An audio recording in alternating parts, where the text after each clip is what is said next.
Wednesday afternoon, November 7th session of the Portland City Council. Carla, please call the roll. Udaly.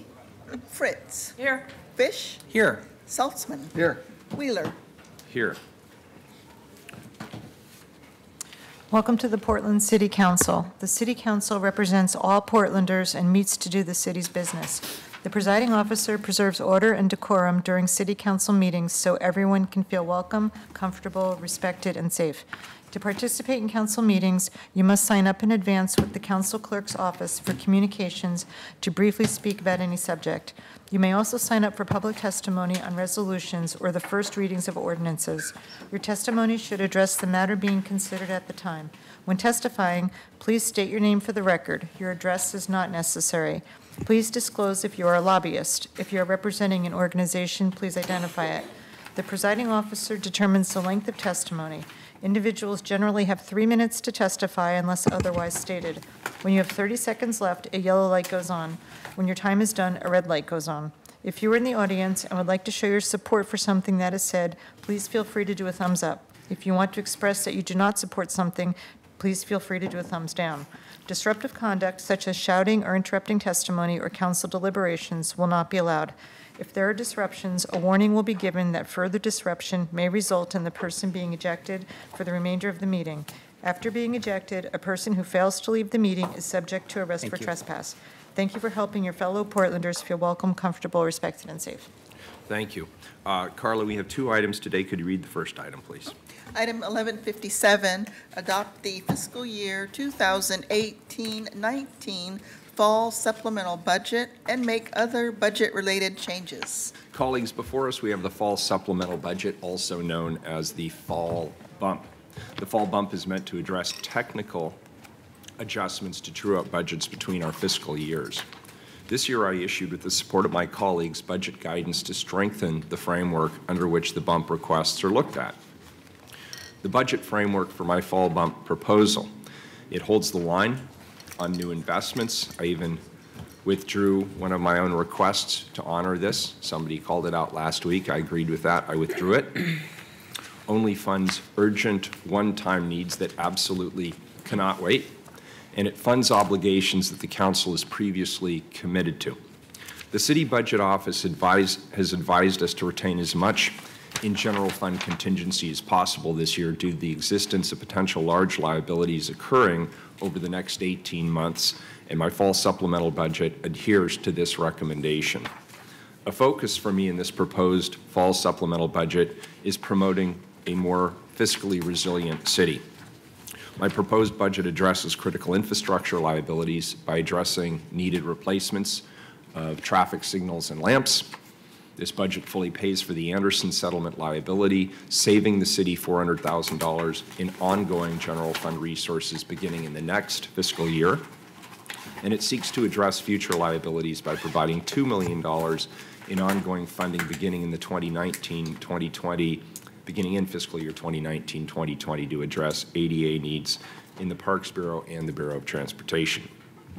My proposed fall supplemental budget also provides funding for key council priorities, including the creation of the Office for Community Technology as a standalone office, including funding for a new director position, for legal counsel, and for a cost study. It includes funding for implementation of the rental registration system, for the creation of a pilot program to expunge records to facilitate housing, for the completion of the Portland United Against Hate pilot project, including implementation of the hate tracking tool, funding to provide safety guards on city trucks to enhance our ability to adhere to our Vision Zero safety goals, and funding to begin Census 2020 outreach work in coordination with jurisdictional partners to make sure that all Portlanders are counted in the upcoming census. Due to unique circumstances, the City Budget Office only recently became aware of additional available contingency. I'll be making a motion to move the substitute ordinance and exhibits with these changes to recognize additional resources. But first, I'd like to invite Jessica Kennard, our interim City Budget Director, to walk us through the supplemental budget ordinance and this update to the contingency. Thank Thank you, Mayor, and good afternoon, Mayor and members of council. And Jessica, I'm sorry, I'm going to have to leave for a few minutes, so could I do this slightly out of order? Absolutely. Could I put the substitute on the table, and then I'm going to, I know what you're going to say because we've gone through it. Yep. And I'll turn the gavel over to Commissioner Saltzman. So I'd like to move the substitute. Second. We have a Can I motion. just clarify? Yes, please. That substitute has the extra 2 million in capital set aside continuing to be set over for a future That's decision. correct. Thank you. Yeah, very And good. that's what I will support. Good. So we have a motion and a second, and I will be back in 10 minutes, and I apologize. Thank you. All right, thank you. As the mayor mentioned, my name is Jessica Kennard. I'm the interim city budget director. I'm here with Jane Marie Ford, the supplemental budget coordinator in our office. We held a work session October 30th where we reviewed the details of the proposed supplemental budget. Today, we're going to review the mayor's proposed bump, including the changes that have occurred since that work session, and also discuss proposed amendments. After amendments are proposed, we'll have a brief presentation from the Office of Community and Civic Life on the Portland United Against Hate, or PUA program, as requested by council during the work session last week. For the benefit of listeners in the audience and at home, I want to briefly provide some contextual information related to the bump, which was discussed last week. In the fall bump, we true up general fund ending balance to account for encumbrance carryovers, program carryovers, and other technical adjustments related to allocating resources and expenditures between fiscal years. For the last fiscal year, which was fiscal year 17-18, the remaining excess fund balance after making these adjustments totaled $11.9 million out of a $668 million general fund budget. This number is very similar to the previous fiscal year and is consistent with what we would expect given city financial policies of forecasting conservatively and a continued strong economy. As you are aware, this number is higher than what we discussed last week due to a couple of unusual circumstances occurring this bump, most notably related to the declining of our outdated budget system, which we have been in the process of replacing with a new system that will thankfully be going live next month. Available capital set aside now stands at $5.9 million.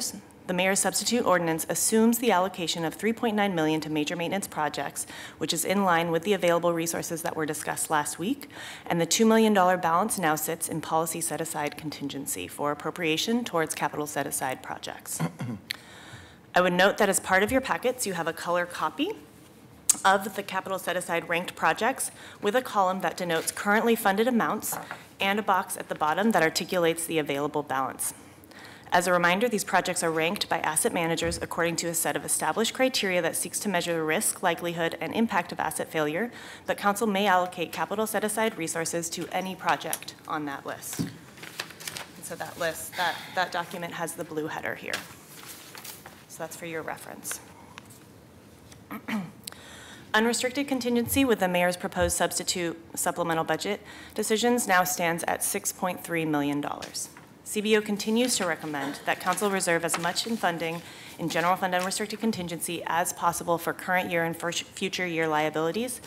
Council has in recent weeks had a number of very compelling discussions around the need to better plan for and address financial liabilities, and these one-time resources may afford an opportunity to act on some of the strategies that have been brought forward, most notably in the work session led yesterday by CFO Cooperman. You have before you also substitute exhibit number 4, which is the document with the orange header. This is the document that lists all of the changes to the general fund that are proposed in the substitute ordinance. And there are 2 items that I want to highlight for council, which represent a change from the materials that we discussed last week.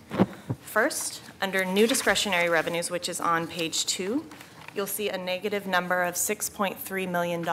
This actually, the negative numbers in this document reflect returns to the general fund, and this is the recognition of the Comcast settlement revenue, which is being placed in policy set aside to fully pay for the Anderson settlement, which is due in September of 2019, and this is what the mayor alluded to will save the city $400,000 in ongoing general fund beginning next fiscal year. The second change is one that the mayor mentioned in his opening remarks, and that is to remove the $150,000 in funding for Prosper Portland for the PCC Swan Island Training Center. So it was also discussed in the work session, and that has been removed from the materials that you all saw last Tuesday. With that, my staff and I are available to answer any questions before we move to the next item, which I believe is to put forward amendments. So, Mr. President, I have an amendment. Okay, were there any questions before we go to amendments? Any? Okay. Pass my amendment out, and then I will read it. And Carla, do you have a copy? Jessica, can I hand this to you? Absolutely. Sorry, I didn't have one.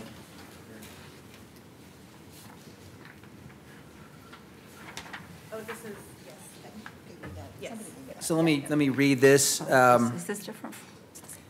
So Fish Amendment 1 is increase Bureau expenses in Portland Parks and Recreation's general fund budget by $50,000 to fund outreach programming at the Interstate Firehouse Cultural Center, reduce general fund unrestricted contingency by $50,000 to fund this change, update exhibits 1 through 5 as needed to reflect this change. Second. So that's now on the table. Okay. Great. I Seconded. also have an amendment. Just bear with me for a moment. I didn't expect that to come so quickly. My amendment is to increase Bureau expenses in the Office of Community and Civic Life's general fund budget by $125,000 to fund additional costs related to Census 2020 coordination and response by reducing the general fund unrestricted contingency by $125,000 to fund this change. Update exhibits 1 through 5 as needed to reflect this change. Second? Thank you. And I'm sorry, others? Mr. President, I have a legislative history I'd like to put on the record. We may also get some testimony on this. Okay. In the full budget last year, Council ended up agreeing to a budget note instructing the Bureau of Planning and Sustainability to come back with an explanation as to how they would implement a so-called dark skies initiative. They delivered the explanation to Council and a potential budget, but did not forward a budget request through the fall bump. We understand there may be some testimony today about that particular request. I'd like to simply establish as a matter of legislative record that the request will be addressed through the regular budget. While I'm disappointed that we're not making a down payment now, I understand why that is not likely to happen. But the expectation that I have as one of the sponsors of this is that it will be included by BPS in the full budget this coming summer. So I'd like that reflected in the legislative history. Okay. Any other amendments? Okay. Did you have anything further to present, or? That is, I believe that next on the agenda is actually to invite Civic Life up to provide a brief presentation as requested on the PUA program. Oh, okay. I think we should take testimony first. Isn't our normal sequence to take testimony first on what's on the table and then bring Civic Life up? Well, this isn't an amendment, it's a presentation. I understand, but we now have I'm not picking a fight on this. I No, just want to make sure absolutely. we have the substitute motion, we have amendments, we have people who want to testify on those matters that we go to. I'm just wondering, does the testimony come ahead of a presentation on a matter for which there is no amendment? This isn't testimony, this is an invited staff member. I'm sorry, I'm also confused because it's in the budget, but we've been requested to give a presentation. So I was expecting there to be an amendment asking for more money than is in the budget. Since there isn't, I don't necessarily need to have that, but I wasn't given that information. As far as I know, it's still in the mayor's proposed budget, There's the request for PUA funding. That's correct. The current proposed supplemental budget does include the requested, I believe, total $221,000 for the extension and expansion of the PUA program that is included in the current. And is that different from what we discussed at the work session? That is the same package that was discussed at the work session. It is a new request in the fall bump, but it was what was discussed in the work session, yes. But it was not previously recommended for funding, or it was? It has been included in the mayor's proposed, and as it was discussed as well Okay. last Tuesday. Thank you. Okay, so why don't let's take public testimony first, and then if we still need the Civic Life presentation, I'm not sure we really need it since it's in the budget, or I'm getting that sense, then we'll allow for that. So is there any, oh, Carla, yeah. Do you Yeah, we anybody have signed up? 4 people signed up. The first 3 are Bob Solinger, Cynthia Sulaski, and Donovan Smith. Okay, well, Well, welcome, and we just need your name, and then you each have 3 minutes, and we'll start with you, Bob. Good afternoon. My name is Bob Solinger. I'm the Conservation Director for the Portland Audubon Society, and I'm here today, as Commissioner Fish noted, to testify in favor of including funding in the fall bump for a dark skies ordinance for creation of a dark skies program. I do appreciate the comments that Commissioner Fish made about including it in the spring budget. And I understand the logic behind the decision not to include it now. I hope you will reconsider, though. We've been coming to you for many years talking about this issue. It is an issue that affects human health, wildlife populations, aesthetics. It's consistent with the city's goals of addressing climate change. We have a tremendous amount of light pollution in this city, and it's getting worse and worse. There's example after example, especially in this time of rapid development, of doing things exactly wrong. We're doing things in a way that is not consistent with current standards.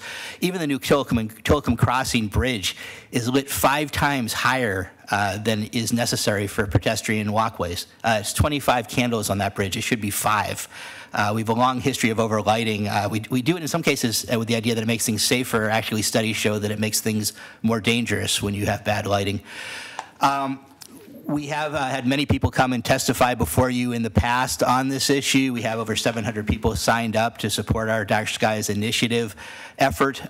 We decided not to flood the zone today. We decided to spare you repeating all that testimony. But I have no doubt if we had put out the word, they would come here and be here. There's a tremendous amount of interest in this issue out there.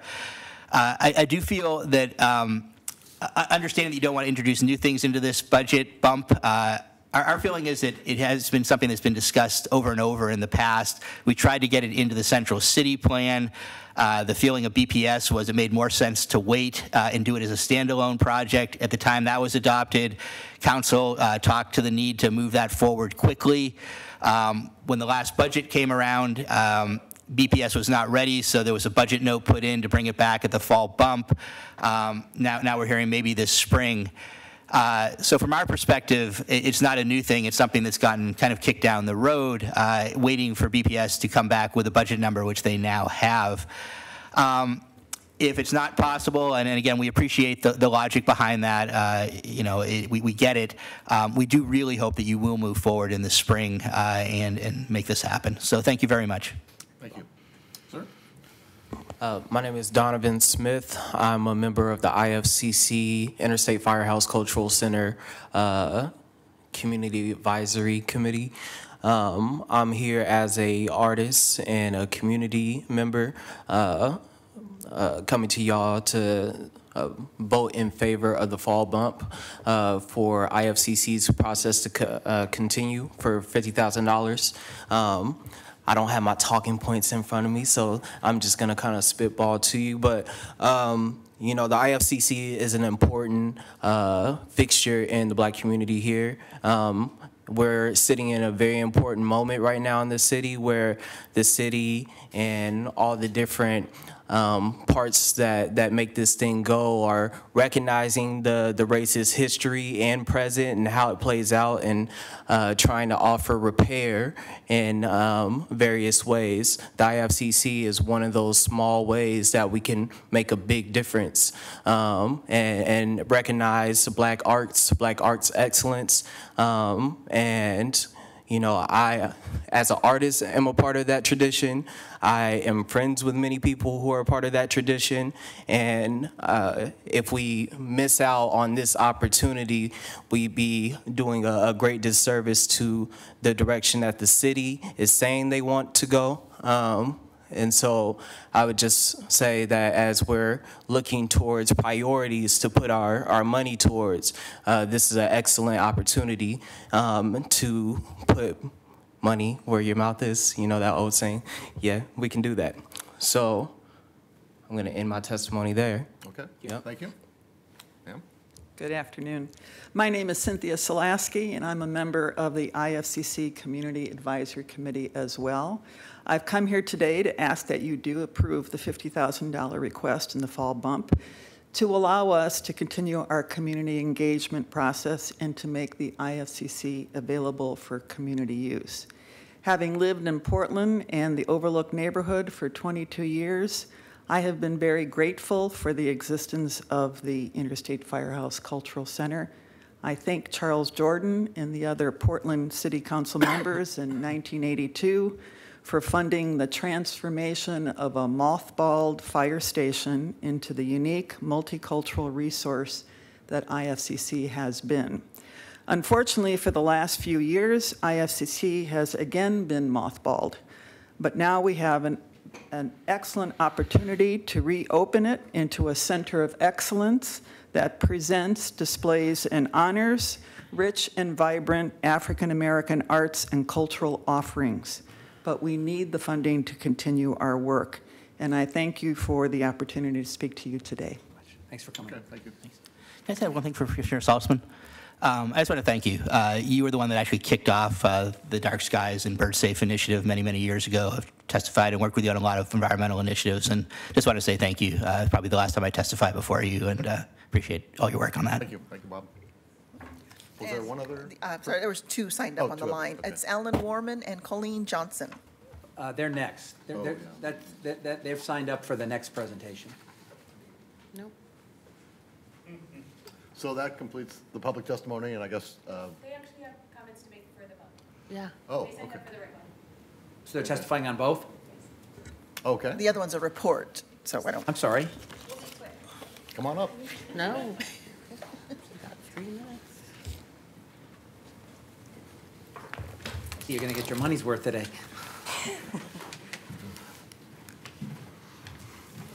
Thank you, Commissioners and Mayor. The Portland Utility Board serves as the Community Advisory. Al, give us your name. Alan Warman, co-chair for the Portland Utility Board. Thank you. Anyway, the Portland Utility Board serves as the Community Advisory Board to the City Council for the Bureau of Environmental Services and the Portland Water Bureau.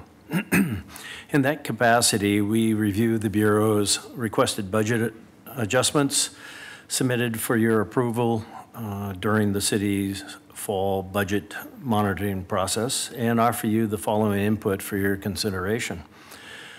PUB is supportive of the request included in the approval in the mayor's proposal, but wanted to take a few minutes to raise some items with the council as a whole. Last fall, PUB had a lengthy and deliberative process and discussion about the role of the budget advisory process in the budget management, and we recommended 6 principles as guides for evaluating the changes to the Bureau during that budget process. Colleen Johnson, co-chair for the Portland Utility Board. Those principles are included in the letter that we sent you. The requests from the Portland Water Bureau align with those principles, and PUB is supportive of those adjustments, but notes that the changes to capital projects are significant. BES requests align in part with PUB's stated principles, but several issues were raised in our discussion. The accumulated biosolids at the Columbia Boulevard wastewater treatment plant should have been known and mitigated if the Bureau was using proper monitoring and management techniques. BES knowingly reduced scheduled trucking for biosolids, lacked contingency plans to address risks posed by weather and fire, and didn't monitor biosolids inflows and outflows to address the net buildup until it became an emergency.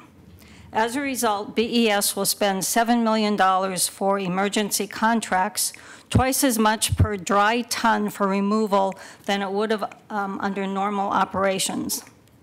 Also, given recent trends in underspending, PUB recommends BES use its budget monitoring management techniques to reallocate existing resources rather than draw on contingency for items that have risen to high priorities for the Bureau. With regard to capital spending, PUB continues to be concerned about the ability of the bureaus to execute on the amount, size, and complexity of capital projects and feels this should be closely monitored. Actual capital spending by both bureaus has been well below planned in the last few years, and the capital plans assume far more capacity than the bureaus can deliver. While the budgets are adjusted over time, annual rates are built on assumptions that include higher cost recoveries than needed. Thank you for the consideration and our feedback, and would certainly be happy to review the request with you or provide any additional input if you'd like. Thank you. Thanks. Thank you. Does that complete public That testimony? completes testimony, yeah. Good. Very good. Colleagues, any further questions? I'm sorry, I do. Commissioner Daly? Yeah, I guess I just received the run of show, and I am unclear as to when we discuss the amendments that we Oh, good. So you have not discussed the amendments We yet? put them on the They've been on table. the- they've been put on the been put table. on the table. Okay, good, great, because I have some questions about the amendments. Okay, well, I'll just trust that at some point we're going to talk about them. Why don't we do it right now? Okay. And could we also have staff up, please, in case there's any follow-up questions? Commissioner Daly? Commissioner Fish, do you want to begin? Commissioner Since Fish, you put the First Amendment on the table? Well, we've had a prior discussion about this. This allows us to continue with the public process. My understanding that my amendment has sufficient votes on council to pass, and it is, I think, been discussed with each office, so I don't have anything to add. Very good. Commissioner Daly? Yes, if I could have Michelle Rodriguez from Civic Life come up to answer any questions the council may have. So, Mayor, you were out of the chambers. My amendment is to increase bureau expenses in Civic Life by $125,000 to fund additional costs related to the Census 2020 coordination and response. I have a lengthy rationale that I can share with you, or we can start with questions. I do not know if I have the support of the council, so this is all just coming together kind of quickly. So maybe I'll ask a question, and that'll start a conversation. So in the bump itself, we have allocated resources towards the beginning of this process, correct? That's correct. There's $100,000. Okay, and the ask was substantially larger than that. I cannot find it, but I believe it was 225. 225. Very good. And 245. 245. And I did not fund it in the bump for two reasons, and perhaps you can answer these questions to my satisfaction. I just didn't have the information. Number one, I didn't have a plan. I don't know what it is actually funding. What is the outcome that we are getting in exchange for $225,000, number one. Number two, why do you need it now? And number three, why can't this wait until the budget process? And I don't know if that's a question for the commissioner or a question for staff. Well, why don't I go ahead and share the rationale I have prepared and Thank see you. if Ms. Rodriguez has anything to add. Thank you. So I think, as everyone knows, the census has been conducted every decade since 1790. We know and can predict the decennial census, yet for whatever reasons, the function of preparing for, engaging community and bureau partners, and ensuring a complete count is not institutionalized within Portland city government, thus making this request urgent and long overdue by, a couple hundred years, give or take a decade. The Office of Community and Civic Life should be the convening bureau to coordinate city activities for each decennial census to come, beginning with the 2020 count. This request was not included in the FY 18-19 budget proposal, as the bureau did not have the opportunity to assess the city capacity for census preparation. We had a very new director who came in the middle of the budget process, nor was the community or conversation at the stage of readiness in January 2018. So coordination across jurisdictions and communities is essential to the 2020 effort, and too many efforts fractures our ability to deliver on the count. This is why Civic Life and the Census Funders Group have been meeting since January of this year and agree that this proposal will help us achieve an accurate count. We know that increasing the count by 1% can result in $7.4 million in federal funding. And it's very likely that we will find that 1% increase with the right effort. With the increase in population, the amount of funding the city can lose by not counting anyone can be even greater. A projected $675 billion in federal funds will be dispersed annually based in part on census data. This includes investments in transportation, housing, Head Start, homeless services, supplemental nutrition assistance programs, and more. If Portland is undercounted, then the entire state suffers as a result. There's also a tremendous political cost to all of us, but especially for the emerging electorate if the city does not meaningfully prioritize this work. The introduction of the citizenship question by Trump administration on the U.S. Census has put fear into many communities who are already being undercounted. And we need to dedicate local resources to organizations who can go and educate individuals on why participating in the census matters. We must not let fear keep our communities from being counted. Working with culturally appropriate organization means we get organizations dedicated to serving populations who are historically undercounted. So in our request, we asked for what we absolutely need, which was probably our mistake. We should have asked for more, and then we wouldn't be having this conversation, to meaningfully join community partners and the census funders group, and eventually the state in our collective effort. I have removed the request for Civic Life staffing, but hope my colleagues will support me to secure $225,000 for this work. As the largest metro area, the amount of investment from City of Portland is an important signal of our seriousness to other partners, including other jurisdictions. With just $100,000 as proposed, our ability to reach hard-to-count communities will be diminished, as will the return on this investment for the city. The census matters because counting our community members matters. If we start this earlier than the city has before, we work with community organizations who will put boots on the ground, ensuring that severely undercounted Portlanders are counted. This means better counts for Native Americans, African Americans, Latinos, immigrants, and refugees, better counts for multifamily community members who have generations under one roof, better counts for children. This means better counting for renters who move often due to lack of affordable, stable housing. This is better not just for those populations, but for all Portlanders. This means significantly more federal dollars, as well as possible gains in seats in the U.S. House. What we saw in the election last night matters. Who controls the process of redistricting matters. Ultimately, if you want to see the city better prepared for and support the efforts of a better count, we need to pay our fair share. Luckily, we aren't going it alone. Civic Life has worked with community funders in efforts to leverage city dollars. They're merely waiting on us to show up.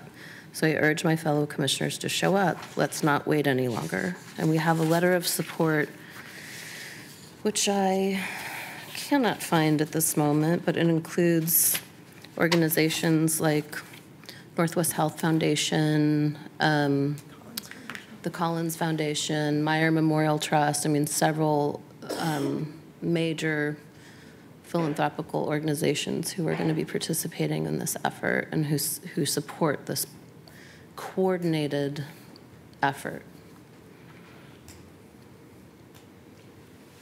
Commissioner Fritz. So I think we all agree, Commissioner, with everything that you said, that of course it's important to count everybody and that we need to get started early. My question follows up on the mayor's, which is, why do we need all of the money now? What would you do with this additional 125 that you can't do with the first 100, and then consider exactly how much more we need in the regular budget process after the process that you're going to use is a little more defined? I think that Ms. Rodriguez can speak to that. Mayor and Commissioners, thank you for having us here.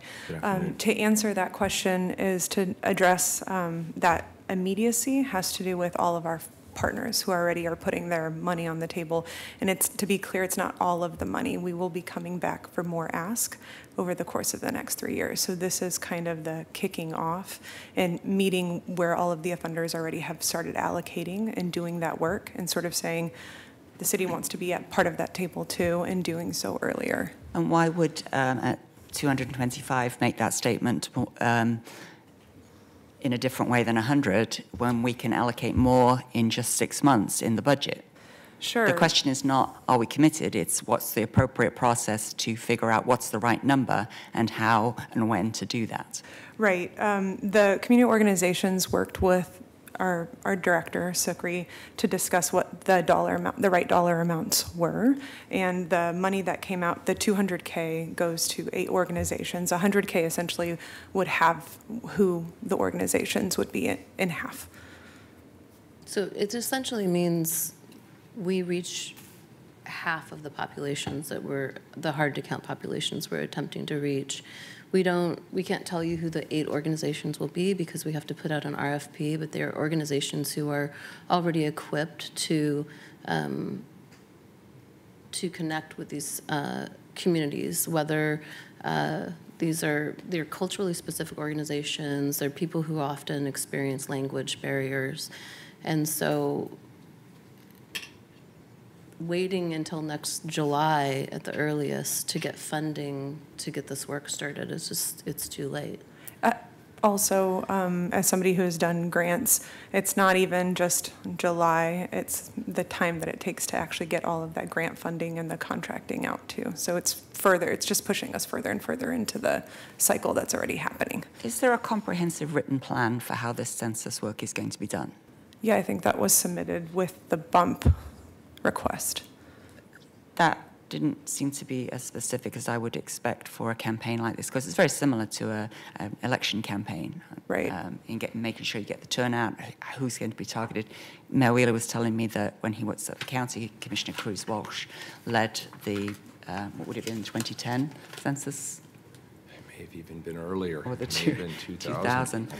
You know, this does need to be an all hands on TikTok. deck. And so, again, I hear what you're saying in terms of the grants, but you know, what's the plan? What will they be doing? Or are we essentially funding the organization's ongoing operations, and they won't be actually doing anything until later? No, it's not for ongoing operations. It's specifically for census work. So in the bump, let's see.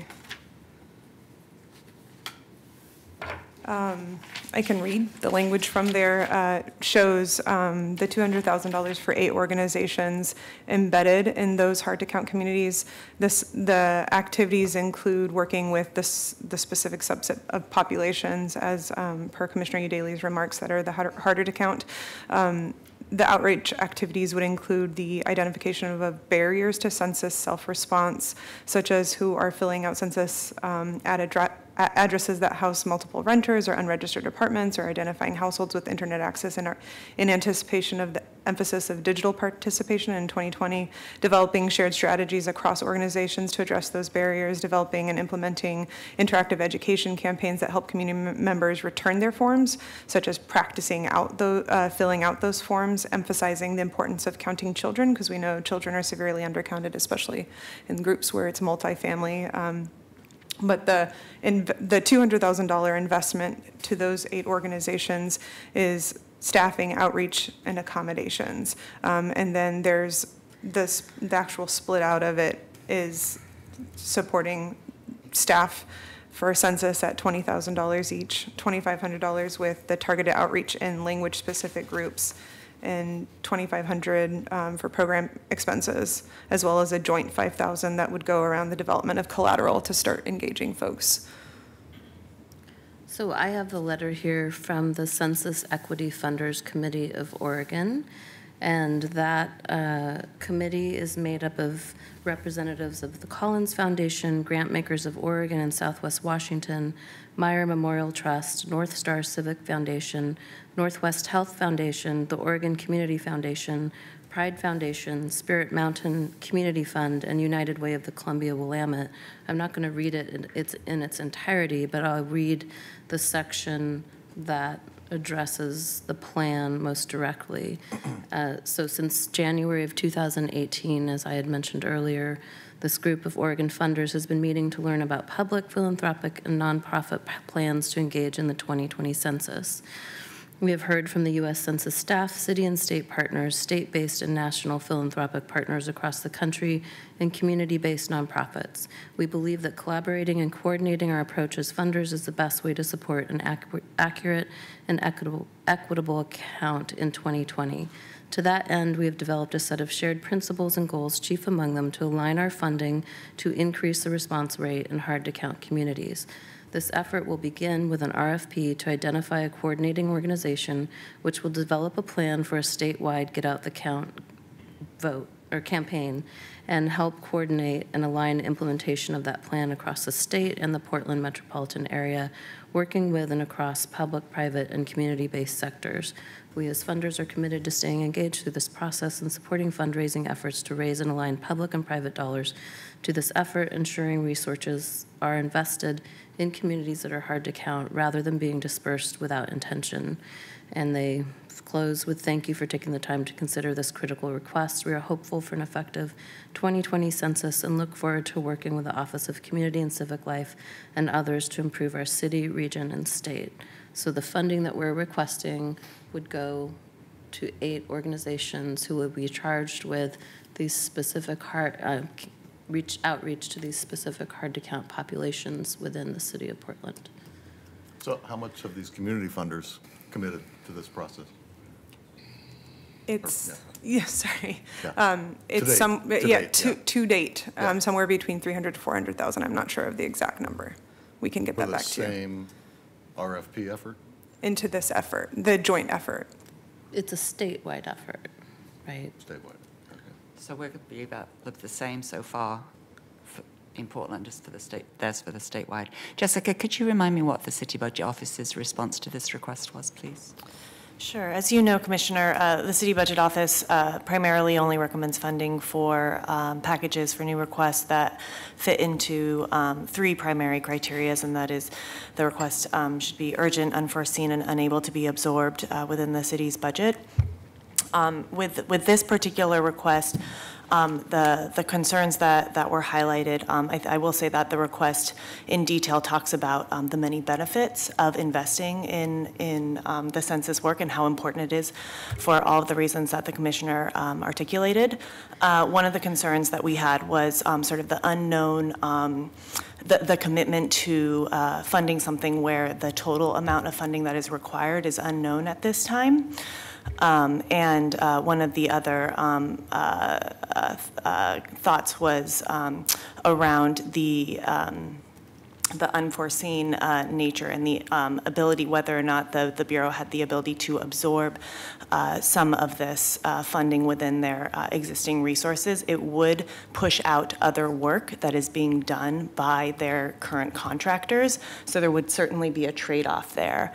And so that was our recommendation, sort of drew that hard line around the unforeseen and unable to be absorbed within existing resources. But again, council must consider our recommendations as well as other criteria in making their final decision. Mayor, may I make a Commissioner comment? Fish. So, I think we can debate this all afternoon. Let me just offer a perspective.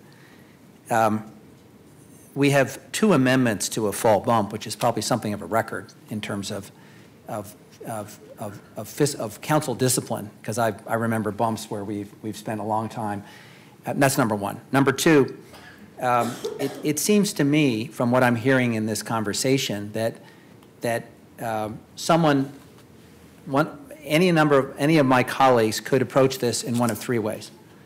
They could decide that it's not appropriate for the fall bump, and depending on whether they want to give weight to the Independent Budget Office, or they think this is one where we're just going to be especially discerning, or their questions haven't been answered, or they don't think the plan is fully baked, or whatever.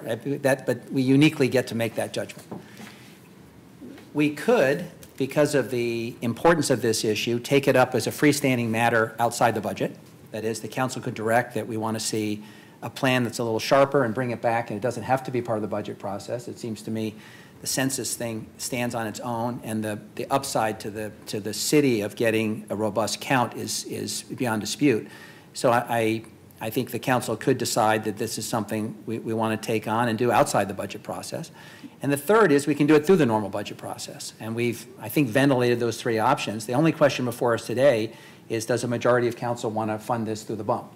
I think we've had a good discussion. We have 2 amendments and then a substitute. I think we have a substitute to adopt. We have 2 amendments which are on the table. I would I would just move to a vote and see where the council is on this. Well, I have a couple more comments. Wish you Waiting did. for the next budget process is too late. The urgency is that we have a hard deadline. We know the census is happening in 2020, and we have an administration who is attempting to strike fear into the very communities that we need to count. So there's the urgency and the unforeseen nature of this situation. It also was unforeseen by me being a new member of council. I have not been here for 2 years yet. I couldn't have known that the city in the last 150 years has never gotten around to preparing for the census. So I'm attempting to make up for this historic oversight and ensure that hard to count communities, who happen to be the very communities that we are constantly talking about when we're talking about vulnerable populations, when we're talking about diversity, when we're talking about equity. I'm having a hard time understanding why this is remotely controversial. It is a pittance for what we stand to gain, and it is absolutely incumbent upon us to do it. So we have major organizations that are partnering with us on this. We have an opportunity to leverage this small investment. So may I just respond to one thing? And I'm inclined to support this request, but I will tell you that your most recent comment is not accurate. And I'd be happy as a new member to talk about what we've done. But Chair Kafori and I chaired the last city-county effort to get out the vote. And I don't remember all the aspects of it, but it was a large community-wide effort with community organizations that was precisely designed to get a more robust count. We had a logo, we had a kickoff, we had community partners, there was funding. So we don't have to go back to 1790. And I do think there's a tendency on this council to minimize things that have happened yesterday. So there is history for doing this. You've made a case that it's a small amount of money, there's a timing issue, and then there's an upside to the city. Given the belt tightening we've done on this particular bump, and our broad discretion to each of us decide whether it's appropriate or not, I'm inclined to support it. But I do want you to know that there was very good work done 10 years ago, and we'd be happy to unearth some files and talk to Civic Life about it, because it is not true that the city and the county put its head in the sand. It may not have been robust enough, but it did have an impact, and I remember it had council support. My apologies, Commissioner. That was not the intent of my comment. The point I'm trying to make is that as we talked about on Tuesday in our work session, the city has not been setting aside money or enough money for anticipated expenses. And this census count can be anticipated every 10 years. So it was surprising to me to learn that there was no plan or fund in existence, and we're attempting to make up for that. I was not meaning to suggest that significant efforts had not been made in the past. Commissioner Fish, I like I appreciate your suggestion that this could be done as a separate request from contingency once we know the full extent of the entire package, and that would give certainty to the ongoing process. I'm wondering if we could have a brief presentation on Portland United Against Hate, because I would imagine many of the same organizations are going to be our partners in the census work, and I'd like to know the status of the deliverables that were funded with the previous $350,000 and what the request in the bump will be for. PUA is not part of the census count. Are you saying you want the presentation? At the beginning of this hearing, we talked about whether we would have a presentation about Portland United Against Hate. Oh, and we decided not to. Deferred that discussion. And so, as I just said, I believe that many of the same organizations will be involved, and I'd like to know about capacity and deliverables and what we're asking our community partners to do if we're providing the right level of support. PUA will not be speaking to the census request. If you want the report from them for the budget request that has already been included in the mayor's proposed budget, that's fine. They're still in the room, but they cannot speak to this. We'll be putting out an RFP. We don't know who our community partners will be on this project. I have another idea. It might be a stupid idea, but let me just throw it out there. There are no stupid ideas. You haven't heard my idea yet. But I appreciate your sense of optimism, Commissioner Fish. I think we're all agreeing with Commissioner Udaly about the importance of this, and we all get the value of a proper census, and we also all understand, as Commissioner Fritz said, this has to be run like a competent field campaign. I mean, there has to be a plan behind this. Who's doing what, when, how, and where. And maybe the third path here is we could agree to put some amount in a reserve pending a work session or a further discussion that outlines the plan explicitly. We could spend all day here wondering whether the plan is solid or not. I'd actually like to see the plan. Good idea. So Mayor, can I make a tweak to that? Because we've done that before in the past, so you're channeling the way we resolved a couple of similar disputes in the past. I would not make it contingent on a work plan. I would simply say that it's contingent on the submission to the mayor of a work plan that the mayor considers satisfactory for the release of the funds. I really don't think it warrants a work session, which are hard to schedule, particularly in budget season. And we have used that trigger in the past to release funds. And I think we should be very clear that what you're asking for is just a plan with the funding and the deliverables that you're satisfied at this level, which is at the very beginning of the process, is satisfactory to launch this with the money that we've set aside.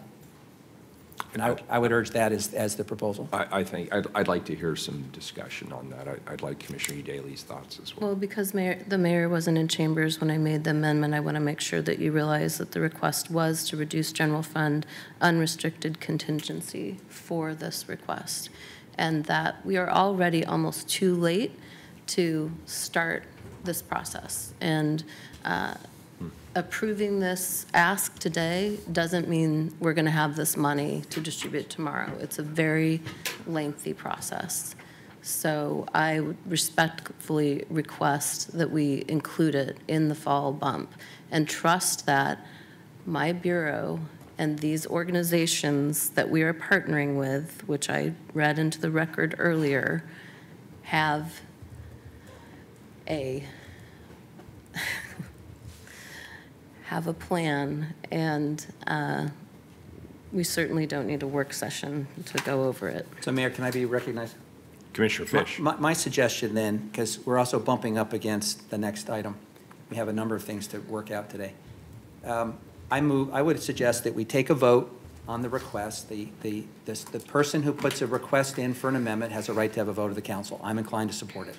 If it doesn't have sufficient support on the council, Mayor, you've signaled a third way that I understand that you might be willing to make an amendment, offer an amendment, that you can confer with the commissioner in charge, and if that has support, then that can be put to a vote. But I think we're at the point almost like a land use hearing. Let's have a couple of votes and see where we are. I think the sponsor has a right to have the council vote on the request. If that's her desire, certainly. Thank you, Commissioner. I just want to mention that Director Rhee is now in chambers, and if anyone has questions for her, I can invite her to the table.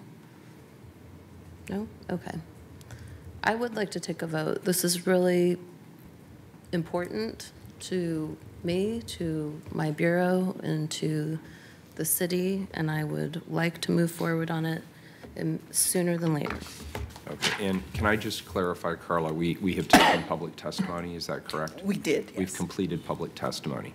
We were through with it. Okay, then what I would like to do is first take the vote on the substitute to get that done, and then let's get to the question of the amendment. So please call, this is to adopt the substitute. Please call the roll. Udaly? Aye. Fritz? Aye. Fish? Aye. Saltzman? Aye. Wheeler? Aye, the substitute is now on the table. So now we to have the Udaly amendments. 1 and Fish 1. Correct. Please call the roll on Udaly 1. Udaly? Aye.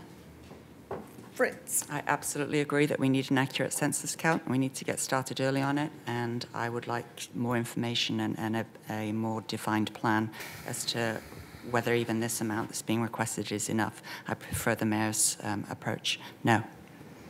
Fish? Aye. Saltzman? Well, I'm going to oppose both amendments on the grounds that I feel these are not urgent and unforeseen. With respect to the census, it is important. We're putting $100,000 into it today, and the least we can expect for that $100,000 is some sort of a detailed plan rather than the promise that we're going to come back and ask you several times for more money without knowing where it's going. So it's not an urgent and unforeseen request, and I think we're trying to get back to basics about bumps. That's what the bump process should be about, and that's why I will oppose both amendments. No. Wheeler. I'm going to vote no because I want the plan. So I'm going to stick to what I put in, which was the original was 100,000. Is that correct? Mm-hmm. That's correct, Mayor.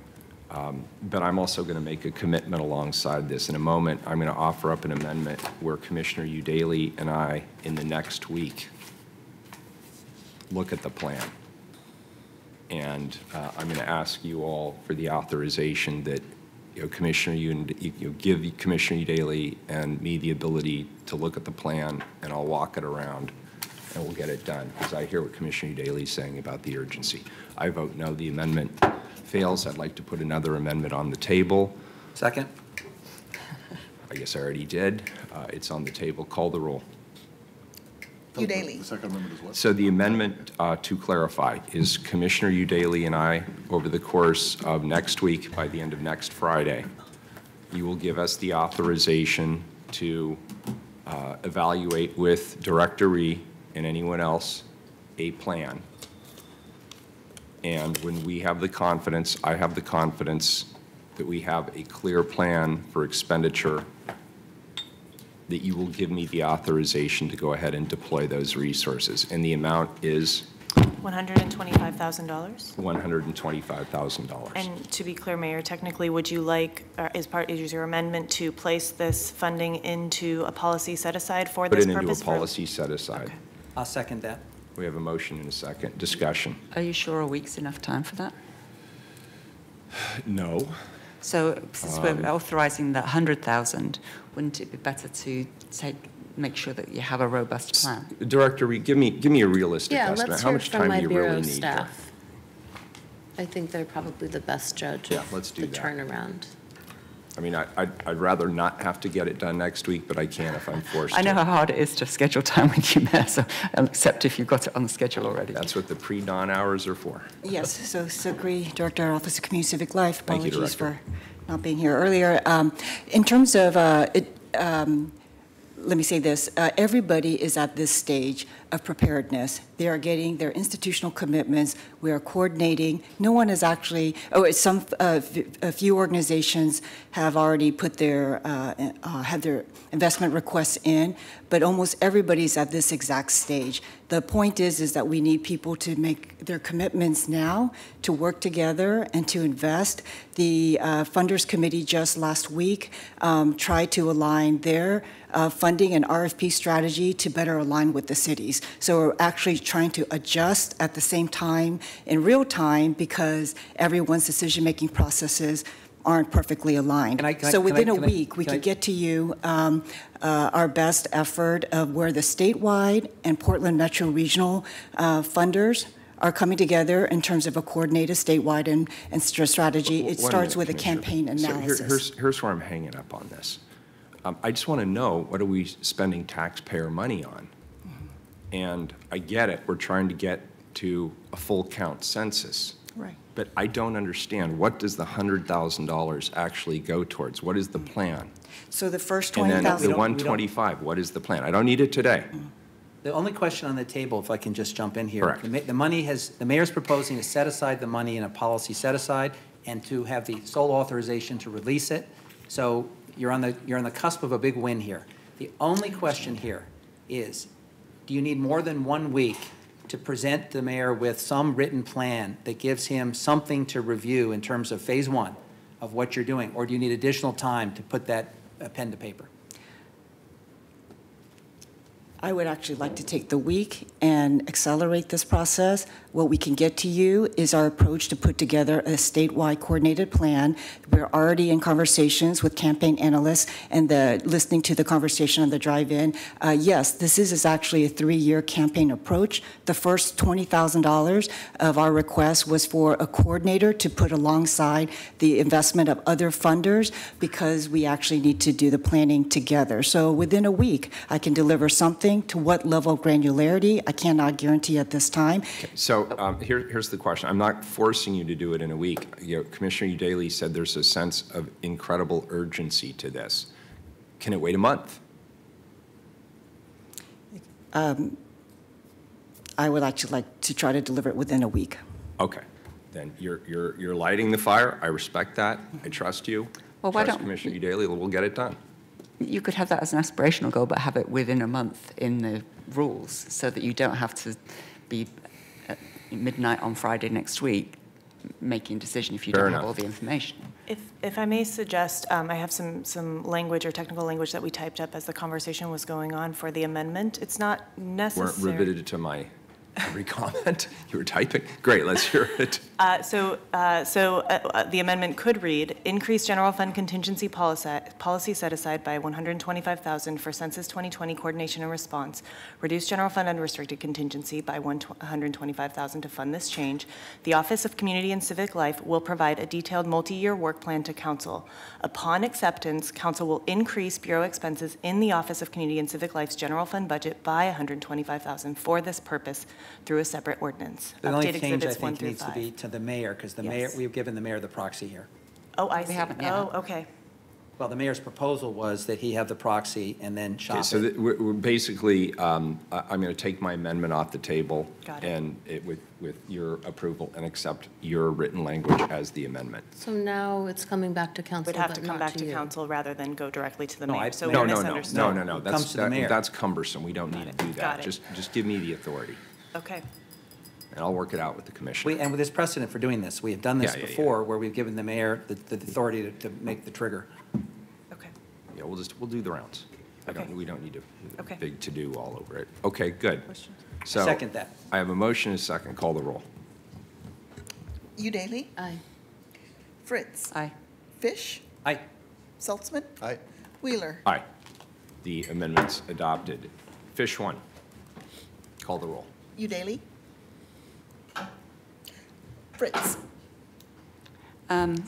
This, in some ways, Commissioner Saltzman, I just want to acknowledge that I appreciate you sticking to emergency unforeseen. This is somewhat unforeseen that this process has taken longer than it should be, and as was testified to, I think it is a significant equity issue to halt this process to decide what to do with the Interstate Firehouse, which is such a cultural icon in the African American community at this time, what I think would be very damaging to our equity efforts. Therefore, I support this. Aye. Fish?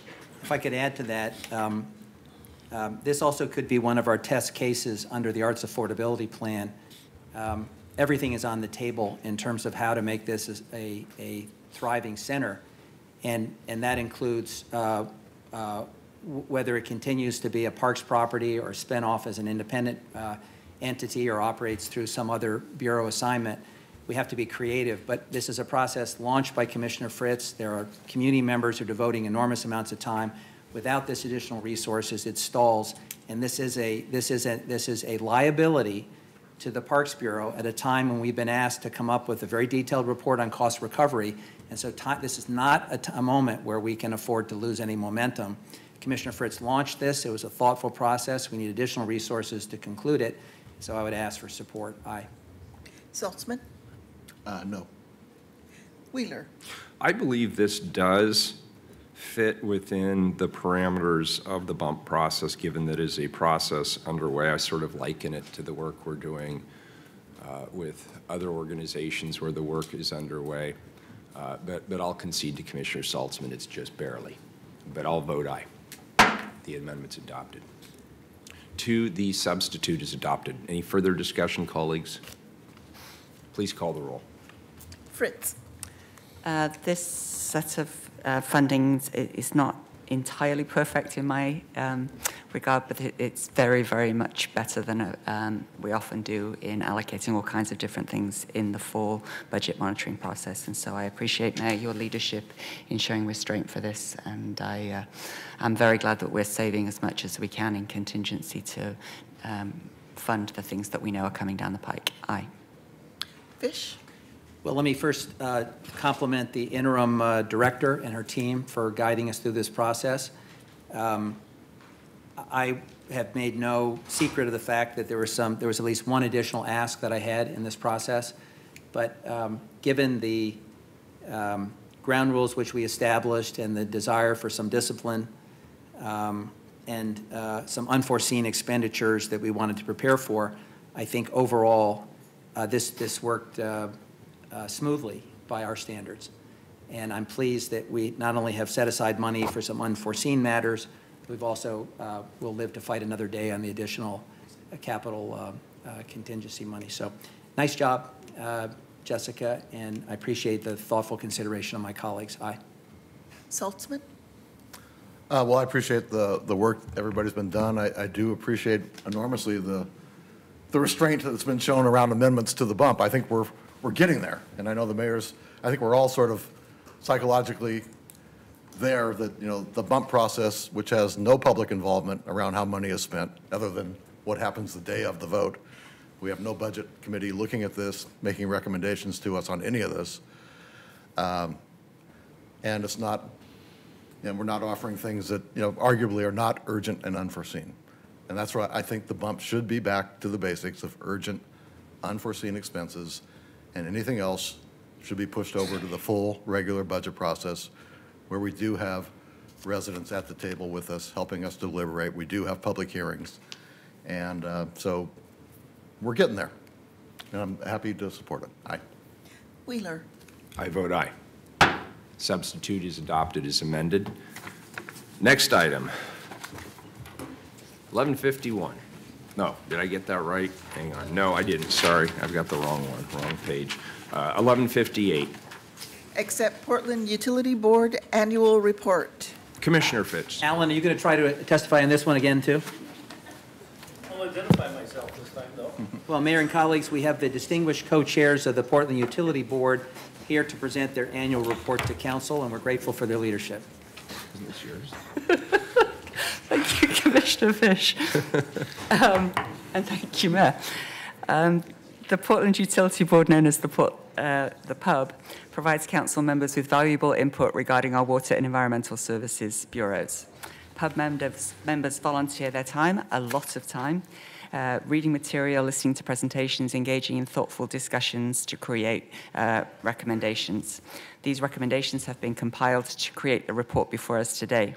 The report includes important information regarding the PUB's feedback on strategic planning, communicating with the general public, Bureau programs such as the Water Bureau's Financial Assistance Program, and budget proposals for the Water Bureau and the Bureau of Environmental Services. As the new commissioner in charge of the Water Bureau, I was very honored to attend the meeting last night, learned a lot, also to work with Commissioner Fish, who oversees the Bureau of Environmental Services, who's already given his remarks, and I'm very glad that we will be continuing to collaborate together. Okay, thank you. I'm Alan Warman, co-chair of the Portland Utility Board. Yeah, that's not on. There you go. Sorry, Colleen Johnson, second co-chair. Thank you. We'll make this pretty quick.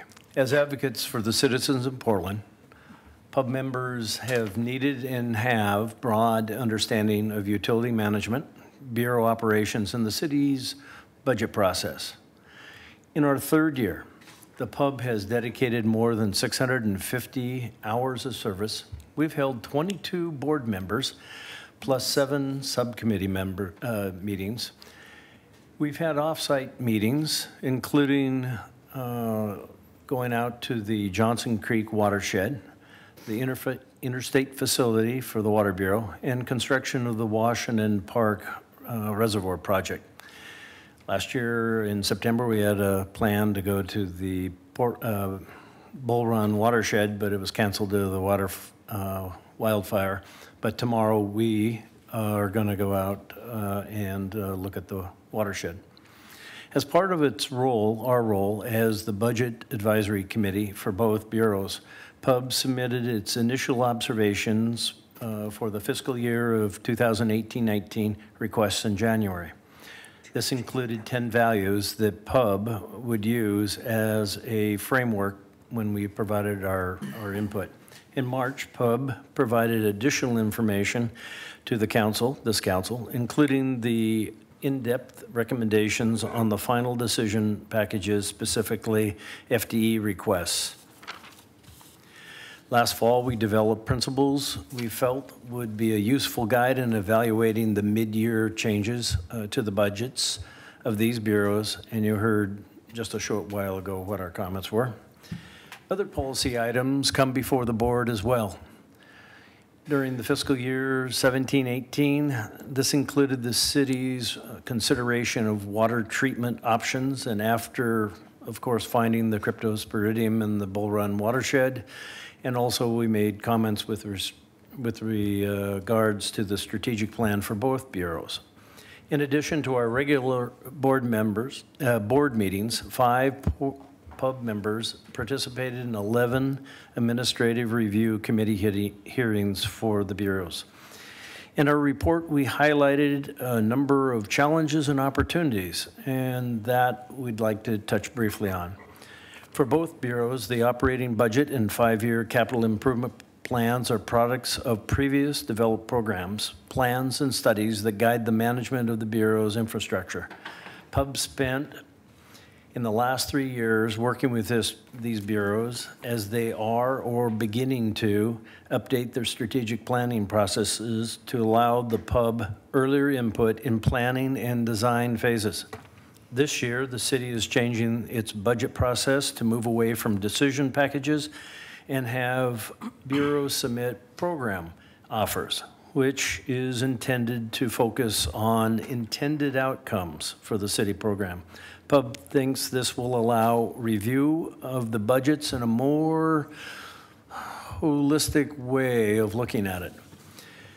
We're focused on outcomes as you are for the Portland residents, and we look forward to being a better partner with the bureaus and the city during this transition. Okay. The annual budgets of both utility bureaus are driven in large part by investments in system infrastructure.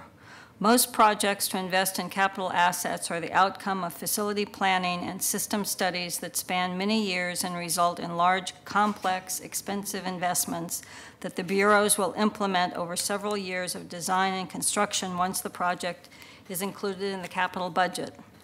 To provide assessment and recommendations to City Council, PUB needs to be incorporated into the initial phases of capital projects that will have long-term impacts on customers. PUB requests assistance from both the City Council and leadership of BES and PWB in this manner. As we talked about in the previous session on bump requests, PUB continues to be concerned about the ability of the bureaus to execute on the amount, size, and complexity of the capital projects and feels this should be closely monitored. Having the utility bureaus under the management of one city commissioner was a recommendation of the Blue Ribbon Commission. Portland residents receive a combined utility bill, and the individual decisions of BES and PWB are combined in their effects on customers. PUB has observed improvements in coordination between the bureaus over the last 2 years under the leadership of Commissioner Fish, and we thank him for that, that direction, and thinks there can be additional improvements in how the bureaus present information to the public and in coordinating similar work such as communications, equity, budgeting, and financial planning. PWB and BES now have separate commissioners in charge.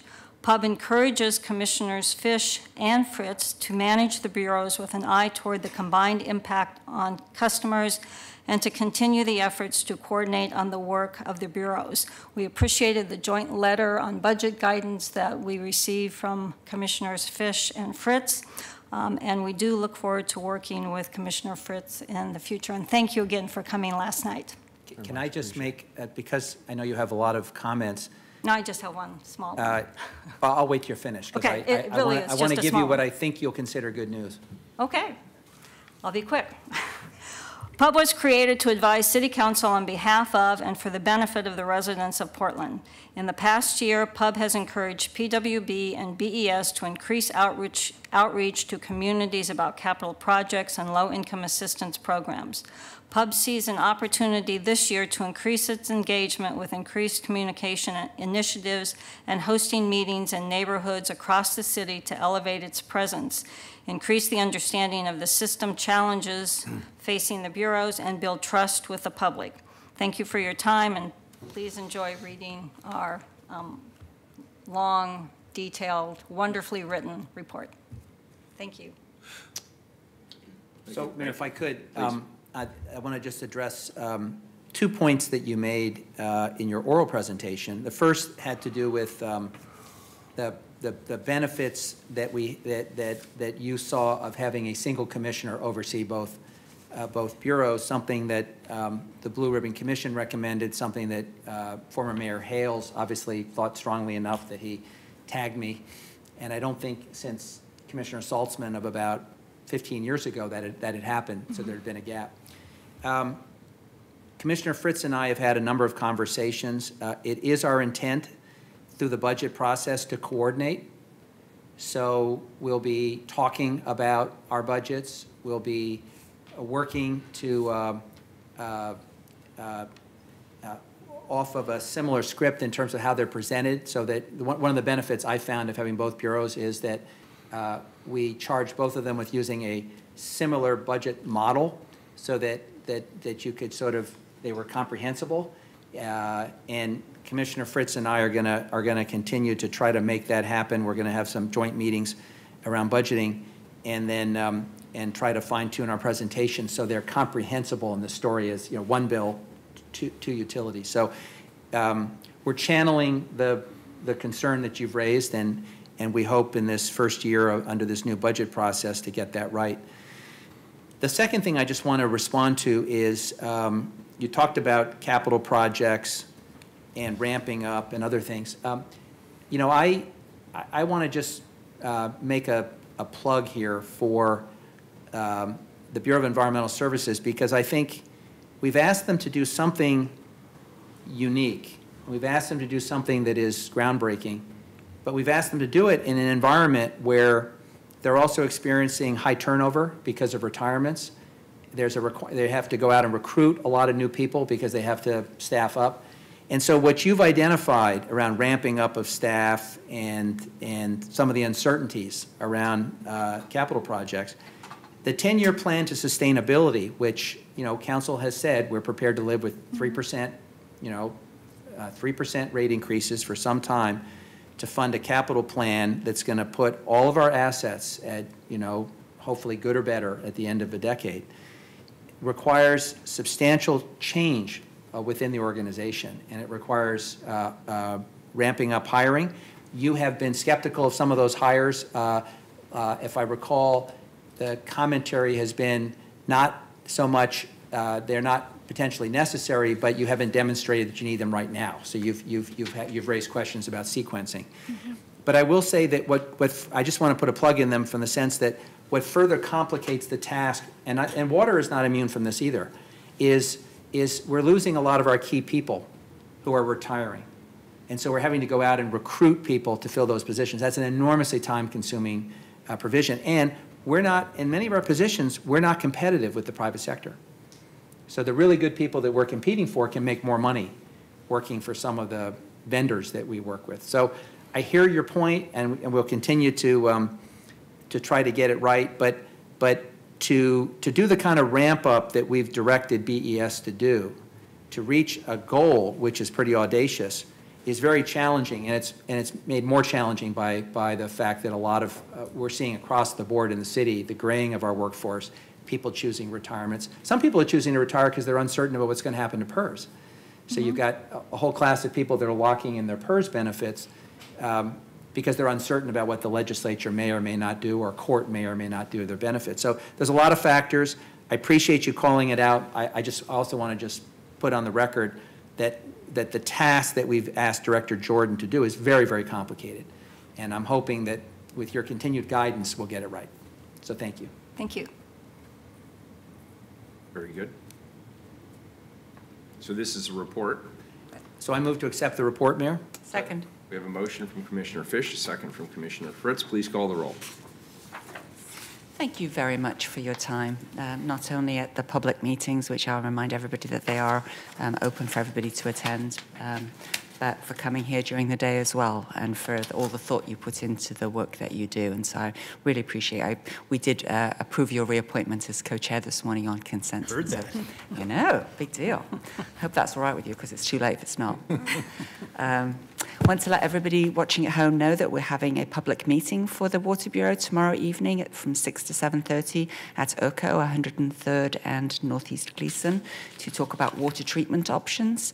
Whenever you talk about treatment options for our precious Bull Run water, people should be paying attention. And we're required to add things to the water and do things to the water by the federal government.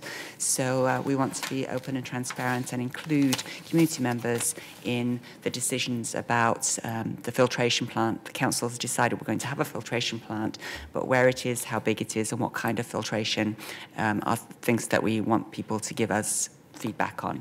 And so there'll also be free lead kits available, and nice free water bottles, and information on how to get your water bill reduced. Again, thanks to Commissioner Fish for his leadership in that program to make sure that everybody can afford to keep drinking our great Bull Run water. Thank you also to Melissa Merrill, our great staff person for the pub, Janice Thompson of the Citizens Utility Board, who provides great feedback, and Carol Cushman of the League of Women Voters was there last night. And finally, Christina Nieves on my staff, who is really, as I am, very excited to be associated with the Portland Water Bureau and the pub. Aye. Fish? Commissioner Fritz, what time does that start tomorrow at Urco? 6 o'clock.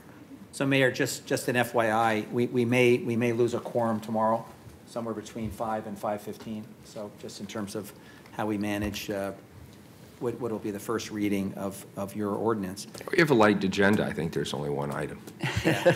Well, and it's also a first reading, but still, you might lose It's a an quorum. insider joke. It's the mayor's proposal to have rules about demonstrations.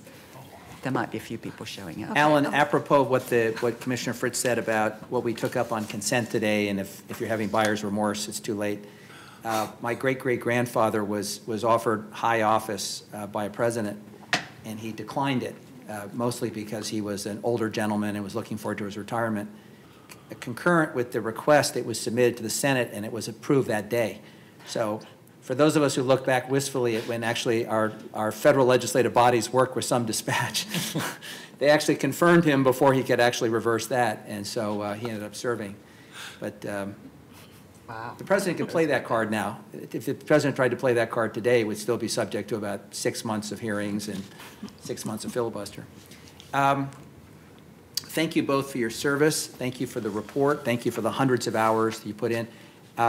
It has been our hope that after three or so years, that you would begin to develop the kind of institutional memory, understanding, and expertise around our budget that you could go deeper. And I know that was your goal, that you felt at the beginning of the process there was a lot to take in. Well, you're now becoming old hands at this, and this is your, second or third budget that you're reviewing. So I anticipate that with each budget year, you'll be able to go deeper and broader and with more confidence, bringing along your colleagues. I am very invested in the success of the Portland Utility Board, and while it was a great honor to lead both utilities, I also think that having two commissioners that are committed to working together gets you almost to the same place, and who are both sensitive to the impact of rates on the people we serve gets us almost to the same place. So we'll see. You'll be the judge of that during the budget process.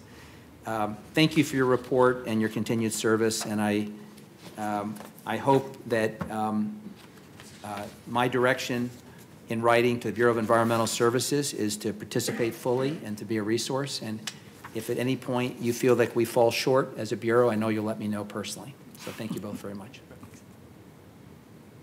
Aye. Saltzman? Thanks, Alan and Colleen, for your service and for the other members of the Portland Utility Board, too. We really appreciate it. Aye. Wheeler.